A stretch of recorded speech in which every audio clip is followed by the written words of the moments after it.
इस क्वेश्चन को डिस्कस करते हैं। हमारे पास एक पॉइंट P है जहां से एक बॉब लटका हुआ है जिसका जो रिजिड रॉड से कनेक्टेड है, जिसका लेंथ है 1 मीटर के बराबर, और इस पॉइंट P से 1 मीटर ही दूर यानी कि equal to the length of the rigid rod एक हमारे पास आइडेंटिकल बॉल है जिसका मास है m, b है इसका नाम। उसके बाद क्या होता है, इन दोनों के बीच में एक कोलिजन होता है। Collision is perfectly elastic. Elastic collision होने के बाद क्या होता है कि जो हमारा बी ब्लॉक है, बी जो बॉल है, वो इस तरीके से मूव करता है एक स्मूथ सरफेस पर और एक आर रेडियस के इस ट्रैक को कंप्लीट भी कर देता है।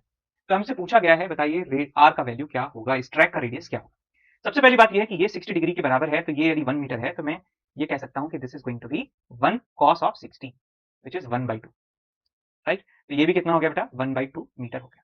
तो हमारी बॉल यहां से यहां इस लेवल तक आ जाती है, हाफ मीटर नीचे आ जाती है।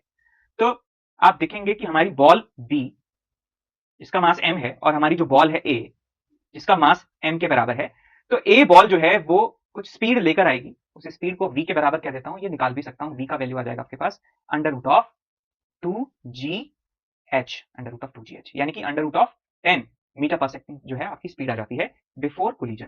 बिफोर कोलिजन, अब जैसे ही हेड ऑन कोलिजन होगा ए और बी के बीच में, आप जानते हैं कि हेड ऑन इलास्टिक कोलिजन होने पर जो वेलोसिटीज हैं वो एक्सचेंज हो जाती हैं। तो अब कोलिजन के बाद में क्या होगा कि जो हमारी बॉल ए है वो रेस्ट पर आ जाएगी और जो हमारी बॉल बी है वो इस सेम वेलोसिटी को कैरी करने वाली है, which is equal to under root of 10। अब ये वेलोसिटी लेकर ये इस ट्रैक को भी पार कर जाते हैं। तो इस ट्रैक को पार करने के लिए ये जो स्पीड है हमारी अंडर रूट ऑफ 10, ये क्या होनी चाहिए, ये ज्यादा या इक्वल होनी चाहिए अंडर रूट ऑफ 5gr के। मैं लिमिटिंग कंडीशन की बात कर रहा हूं बिकॉज यहाँ पे क्वेश्चन में दिया है कि just manages to complete the circular path. तो under root 10 is equal to under root 5gr। इसको सॉल्व करते हैं तो आपको क्या मिलता है, स्क्वायर करने पर 10 इज इक्वल टू 50r, और यहाँ से रेडियस मिल जाता है ट्रैक का, विच इज 1/5 मीटर। तो आई होप ये क्वेश्चन क्लियर हुआ। Subscribe for more.